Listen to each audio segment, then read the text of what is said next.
Hi friends, welcome back to my YouTube channel Vishal Pandey education. Friends, हमने अपनी last video में discuss किया था पास्ट कंटिन्यूअस के अफर्मेटिव सेंटेंसेस और निगेटिव सेंटेंसेस के बारे में। आज का हमारा लेक्चर है फ्रेंड पास्ट कंटिन्यूअस का इंट्रोगेटिव और इंट्रोगेटिव प्लस निगेटिव सेंटेंसेस। तो बिना देर के हुए स्टार्ट करते हैं अपनी वीडियो को फ्रेंड्स। चलते हैं इंट्रोगेटिव के रूल की तरफ। रूल का है फ्रेंड्स हमारा, सबसे पहले हम WH का यूज करते हैं, उसके बाद क्या करते हैं वाज या वर लाएंगे। तो जैसे सब्जेक्ट हमारा हमने पहले डिस्कस कर लिया था अफर्मेटिव में, जब हमने पार्ट 13 बनाया था टेंस का, तो उसमें अफर्मेटिव सेंटेंसेस और निगेटिव सेंटेंसेस जो बताया हमने, तो उसमें आपको हमने बताया कि वाज का यूज जो होता है, सब्जेक्ट अगर हमारा सिंगुलर होता है तो उसके साथ करते हैं, और सब्जेक्ट अगर हमारा प्लूरल है तो वर का यूज़ करते हैं। ठीक है फ्रेंड्स, तो वाज या वर दोनों में से कोई एक लाएंगे। तो रूल क्या कहता है, WH का पहले यूज़ करिए, फिर वाज वर का यूज़ करिए, उसके बाद सब्जेक्ट लाइए, उसके बाद वर्ब की फर्स्ट फॉर्म में ING और ऑब्जेक्ट अदर्स, उसके बाद क्वेश्चन मार्क। ठीक है फ्रेंड्स, तो ये तो हो गया आपका रूल, इंट्रोगेटिव सेंटेंसेस को ट्रांसलेट करने का रूल हो गया। अब हम चलते हैं फ्रेंड्स एग्जाम्पल की तरफ। हमारा पहला एग्जाम्पल है फ्रेंड्स, क्या हम बाज़ार जा रहे थे। तो हमने ये चीज़ आपको बार बार बताया है फ्रेंड्स कि जब वाक्य क्या से प्रारंभ होता है तो हम WH का यूज नहीं करते हैं, जो हेल्पिंग वर्ब होता है वहीं से स्टार्ट होता है। ठीक है, तो देखिए जैसा कि हमने यहाँ पे क्या किया, इसीलिए हम हमेशा जब भी ऐसा एग्जाम्पल होता है तो दोनों साथ में लेते हैं। देखिए फर्स्ट और सेकंड वाले में दोनों में क्या आया है, लेकिन नीचे वाला में क्या है, आपका जो दूसरा एग्जाम्पल है उसमें जो क्या आया है वो वाक्य के बीच में आया है। तो हमने इसको ट्रांसलेट करना WH से शुरू किया, मतलब व्हाट उसका हमने लाया। लेकिन पहले वाले एग्जाम्पल में देखिए फ्रेंड्स, हमने क्या किया कि WH का यूज यानी कि व्हाट का यूज नहीं किया। क्यों? क्योंकि वाक्य क्या से प्रारंभ हो रहा है। ठीक है, तो इस चीज़ को ध्यान रखिएगा फ्रेंड्स। ठीक है, तो ये क्या है आपका, क्या हम बाज़ार जा रहे थे। तो सबसे पहले हम WH का यूज नहीं करेंगे, करते हैं WH का यूज, रूल तो यही कहता है, लेकिन क्या से वाक्य प्रारंभ है तो WH का यूज नहीं करेंगे। तो यूज किसका करेंगे, वाज या वर का। और हमने कहा कि वाज या वर किसके अकॉर्डिंग आता है, सब्जेक्ट के। तो आपका सब्जेक्ट यहाँ पे वी है, हम का वी हो जाएगा। तो वी आपका क्या होता है, प्लूरल होता है, तो इसलिए हमने वर का यूज़ किया। तो वर के बाद हमने सब्जेक्ट का यूज़ किया, उसके बाद वर्ब की फर्स्ट फॉर्म में ING, यानी कि गो हो जाएगा वर्ब की फर्स्ट फॉर्म, तो गोइंग हो गया। ठीक है, तो इस तरह से हो गया वर वी गोइंग। उसके बाद फ्रेंड्स टू द मार्केट हो गया आपका। टू द मार्केट क्या है फ्रेंड्स, आपका यहाँ पे ऑब्जेक्ट नहीं है तो हमने अदर्स ला दिया सीधे। ठीक है, क्या जा रहे थे, किसको जा रहे थे, तो ये चीज़ का आंसर नहीं मिल रहा है, इसका मतलब क्या हो गया, हमारा ऑब्जेक्ट नहीं है, तो यहाँ पे अदर्स हो गया है टू द मार्केट।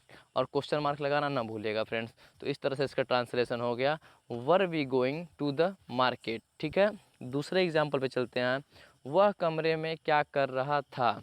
ठीक है, तो हमने कहा ना कि जब वाक्य के बीच में क्या आएगा तो हम WH का यूज करते हैं, तो इसलिए हमने क्या का पहले ट्रांसलेशन किया तो व्हाट हो गया। फिर वाज या वर, रूल क्या कहता है, WH के बाद वाज या वर लाइए, और वो सब्जेक्ट के अकॉर्डिंग आपका आता है। तो यहाँ पे सब्जेक्ट आपका ही है, तो ही चूँकि सिंगुलर होता है इसलिए हमने यहाँ पे वाज का यूज़ किया। तो व्हाट वाज हो गया, उसके बाद रूल कहता है सब्जेक्ट लाइए, तो सब्जेक्ट हमने यहाँ पे ही लाया। फिर रूल कहता है कि वर्ब की फर्स्ट फॉर्म में ING, तो डू यहाँ पे वर्ब की फर्स्ट फॉर्म है, उसमें हमने ING ऐड कर दिया तो डूइंग हो गया। ठीक है, उसके बाद यहाँ इस वाले वाक्य में भी फ्रेंड्स ऑब्जेक्ट नहीं है आपका। ऑब्जेक्ट कैसे फाइंड करते हैं, क्या रूल है, और वर्ब क्या होता है, कितने प्रकार के होते हैं, सब्जेक्ट क्या है, कैसे पता करते हैं, ये सब कुछ हम बेसिक ऑफ इंग्लिश ग्रामर में डिस्कस कर लिए हैं फ्रेंड्स। जो नहीं देखा है ये प्लेलिस्ट हम बेसिक ऑफ इंग्लिश ग्रामर का, मैं डिस्क्रिप्शन में लिंक दे दूँगा फ्रेंड्स, जाके उसको चेक कर लीजिएगा, तो ज़्यादा बेटर चीज़ें समझ में आएंगी। ठीक है, तो ये हो गया आपका friends, what was he doing in the room, और क्वेश्चन मार्क लगा दीजिएगा फ्रेंड्स। इस तरह से आपका क्या हो गया, ये इंट्रोगेटिव का हो गया। थर्ड एग्जांपल देखते हैं फ्रेंड्स, कक्षा में कौन रो रहा था। ठीक है, तो इसमें भी WH का यूज़ करेंगे, तो हु हो गया, उसके बाद who was weeping in the class. ठीक है, तो चूंकि यहाँ पे हम वाज या वर जो है वो सब हु के अनुसार लाएं। ठीक है फ्रेंड्स, आपको पता होना चाहिए कि हु को सिंगुलर माना जाता है। ठीक है, तो हु को हम हमेशा सिंगुलर मानते हैं फ्रेंड्स, इस चीज़ का ध्यान रखिएगा। हु के साथ कभी भी हम मतलब कि आर का यूज़ नहीं करते, ना ही वर का यूज़ करते हैं। ठीक है, वर का यूज़ करते हैं फ्रेंड्स तो इसका अलग सेंस आता है, ठीक है ना। तो ये चीज़ आप ध्यान रखिएगा कि हु का जो होता है वो सब्जेक्ट की तरह कभी कभी कार्य करता है, और इसके साथ हम सिंगुलर ही लाएंगे, ठीक है, इसको सिंगुलर माना जाता है। तो इसलिए हमने यहाँ पे हु के साथ वाज का यूज़ किया, तो हो गया हु वाज। उसके बाद अगर फ्रेंड्स यहाँ पे आप ये कर सकते हो, जैसे किसी का नाम रख दो, हु की जगह पे किसी भी थर्ड पर्सन का नाम रख सकते हो, राम रख दो, श्याम रख दो, किसी लड़की का नाम रख दो, गीता रख दो, सीता रख दो, तो क्या हो जाएगा, Ram was weeping in the class, ठीक है। तो इसका मतलब हु सब्जेक्ट की तरह कार्य कर रहा है यहाँ पे आपका, और जो हु है यहाँ पे वो सिंगुलर है, तो इसलिए हमने वाज का यूज़ किया। तो इसका हु वाज हो गया। फिर वर्ब की फर्स्ट फॉर्म में आईएनजी, ठीक है। तो वर्ब की फर्स्ट फॉर्म में आईएनजी हमने लगाया, तो क्या हो गया आपका, वीपिंग हो गया। फिर उसके बाद इन द क्लास, ठीक है, इन द क्लास आपका अदर्स हो गया। तो यहाँ पर फ्रेंड्स अगर एक तरह से देखा जाए तो ये अफर्मेटिव के रूल से बना है। हु को आप सब्जेक्ट मान लीजिए, उसके बाद हमने वाज वर्ब का यूज़ किया, फिर वर्ब की फर्स्ट फॉर्म में आईएनजी, उसके बाद ऑब्जेक्ट अदर। तो चूंकि ऑब्जेक्ट नहीं है तो हमने क्या कर दिया, अदर्स ला दिया। तो इस तरह से आपको ज़्यादा समझ में आएगा। हु को क्या समझिएगा फ्रेंड्स, सब्जेक्ट है, ठीक है, और ये अफर्मेटिव से बना है। लेकिन एक्चुअली तो है तो ये इंट्रोगेटिव, क्योंकि हमने क्वेश्चन मार्क लगाया है और यहाँ पे प्रश्नवाचक शब्द भी आ रहा है कौन, ठीक है।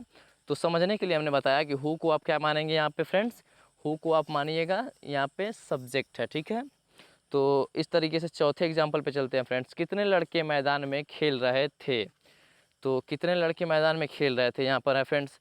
तो हमने कहा था कि अफर्मेटिव के रूल में आपको बताया होगा कि which, whose, how many, how much के साथ आया हुआ शब्द यदि सब्जेक्ट होता है तो फ्रेंड्स वाक्य कैसे बनाते हैं हम, वाक्य आपका असर्टिव के नियम से बनता है, ठीक है।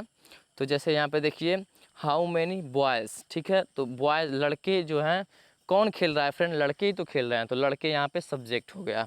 तो और हाउ मैनी बॉयज़ को हमने पहले ट्रांसलेट कर लिया, तो हाउ मैनी बॉयज़ हो गया।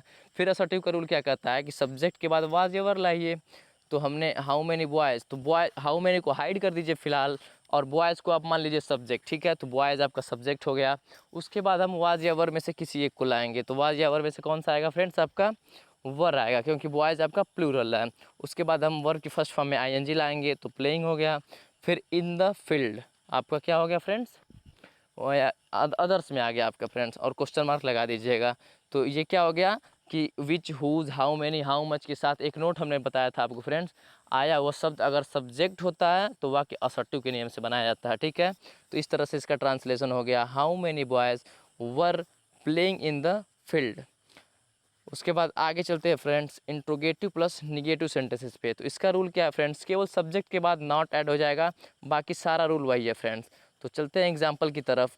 क्या मैं तुम्हारे साथ नहीं जा रहा था, तो आई के साथ चूँकि हम वाज का यूज़ करते हैं, इसलिए हमने अब वाक्य क्या से प्रारंभ है तो डब्ल्यू एस लाएंगे नहीं, तो हमने वाज से वाक्य को स्टार्ट किया, वाज आई। उसके बाद सब्जेक्ट के बाद नॉट लाते हैं, तो वाज आई नॉट। उसके बाद वर्ब की फर्स्ट फॉर्म में आई एन जी, तो गोइंग हो गया। उसके बाद विद यू हो गया, ठीक है, और क्वेश्चन मार्क। इस तरह से इसका ट्रांसलेशन हो गया, was I not going with you. बढ़ते हैं अगले एग्जाम्पल की ओर। दूसरा एग्जाम्पल है फ्रेंड्स, क्या वे लड़के शोर नहीं मचा रहे थे, तो यहाँ पे फ्रेंड्स ये भी क्या से स्टार्ट है, इसलिए हम डब्ल्यू एच का यूज़ नहीं करेंगे।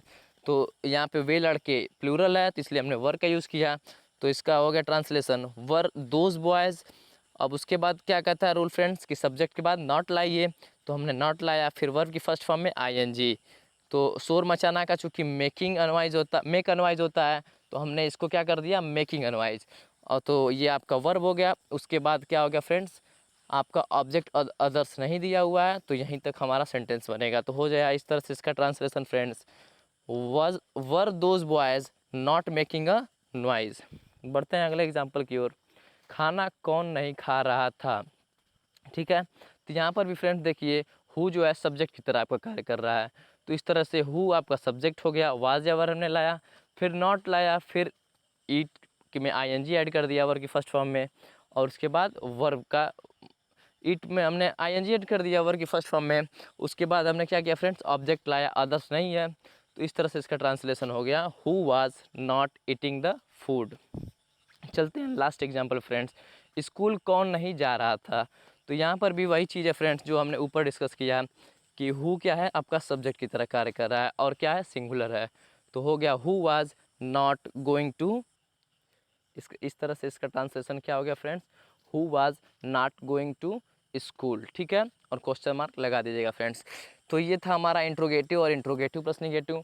मिलते हैं अपनी अगली वीडियो में फ्रेंड्स पास्ट परफेक्ट के साथ, ठीक है। इसी तरह से हमारा लेक्चर चलता रहेगा फ्रेंड, उसमें हम डिस्कस करेंगे जो पार्ट, ये तो हमारा पार्ट 14 है, और पार्ट 15 में टेंस के हम डिस्कस करेंगे पास्ट परफेक्ट का अफर्मेटिव सेंटेंस और निगेटिव सेंटेंस, ठीक है। तो थैंक्स फॉर वाचिंग फ्रेंड्स, मिलते हैं अगली वीडियो में। अगर ये हमारी वीडियो अच्छी लगी हो तो लाइक शेयर कमेंट करिएगा, और कुछ भी डाउट हो तो उसको कमेंट आप कर दिया करिए फ्रेंड्स, ठीक है, और अपने दोस्तों के साथ ज़्यादा से ज़्यादा इसको शेयर करिएगा friends. Thanks for watching friends.